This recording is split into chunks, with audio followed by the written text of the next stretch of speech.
বিজ্ঞান ও কুসংস্কার নিয়ে কবি প্রণব ঘোষের একটি অসাধারণ কবিতা টুল।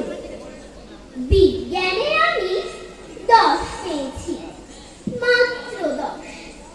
আমার কি দোষ বলো? প্রশ্নটা ছিল খুব সহজ, উত্তরও ছিল জানা। ভাগ্য আমার সহায় ছিল না, পৌঁছতে হলো দেরি।